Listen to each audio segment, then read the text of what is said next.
Hello bird nerds, here are 7 things that I wish I knew when I started birdwatching. Number 1 might seem obvious to some of you, but it's to plan around golden hour. Now this has been a massive game changer in A, the different species that I'm seeing, and B, getting much better photos. When you go birdwatching during golden hour, you are going to see so many more species because a lot of species, obviously depending on the region, but a lot of species come out during sunrise and during sunset. So you're likely to see a wide variety of birds during that time.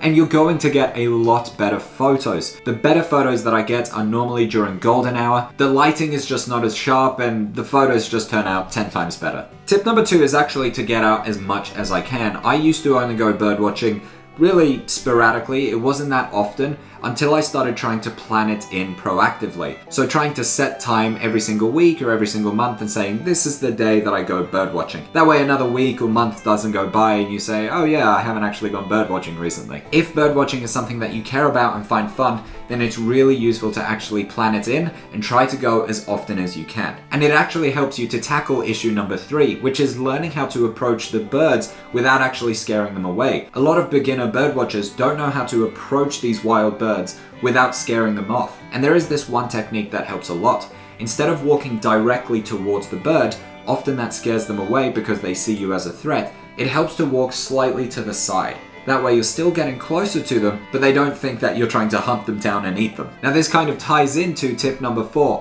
which is not being overwhelmed by your lack of knowledge. When I started birdwatching, I realized quite quickly, oh, I don't know anything. I don't know any of the species. I don't know how to take good photos. I don't know what I'm meant to be looking for, etc. And I felt kind of overwhelmed. And when I picked up my bird field guide and I saw the amount of species there are, I thought, I'm never going to learn all of these. It's just a kind of overwhelming thing to start with. But if you've planned out to go quite consistently, you're going to start learning more and more over time. And after a while, you'll be hearing a bird and being like, oh, that's the eastern rosella, and not thinking twice. But you have to remember a few weeks ago or a few months ago, you didn't even know what an eastern rosella was. So don't get overwhelmed with all of the different species that you have to learn, all of the different camera techniques, all of the different photo editing techniques. It's a lot to learn for bird watching and bird photography, but the more you bird watch, the more you'll learn. But you'll look back after a few months and think, wow, I actually know quite a lot about birds now. So tip number 5 is actually to do with bird photography. So as I was bird watching, I thought, oh, I should take some bird photos, that would be fun. And what I would do is often zoom in as close as possible to the subject. And as I was learning these techniques of how to approach birds in the wild, as I got closer and closer to them, I wasn't zooming out with my lens, I was still fully zoomed in. And sometimes I would be taking photos of just the eye of the bird. Obviously, it can be cool taking photos like that here and there, but what I found is it's often a lot more impactful for the photos to see the habitat that the bird is in. It paints more of a story and it's just a bit more interesting. Tip number 6, if you're starting to go bird watching, is research of the locations is vital. I used to just Google where to go bird watching and stuff like that for my area.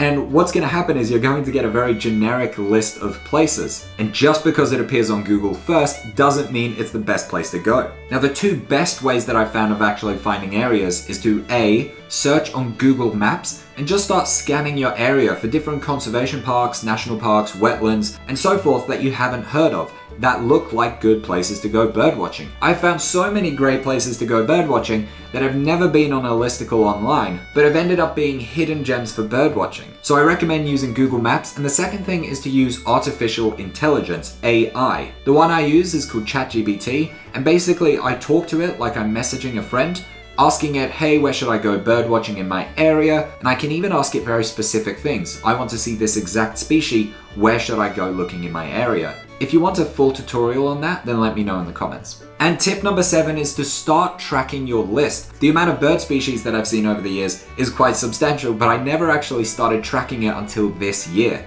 And having that list and checking off and seeing as many birds as you can is a really fun part of bird watching. If you want any help with how to track your bird watching list, then let me know in the comments and I can make a video on that as well. Now, if you want to see my birdwatching vlog where I try to see 30 different species of birds in only 2 hours, then check out this video here where I explore an Australian pond. Thank you so much for watching and I hope you found this useful.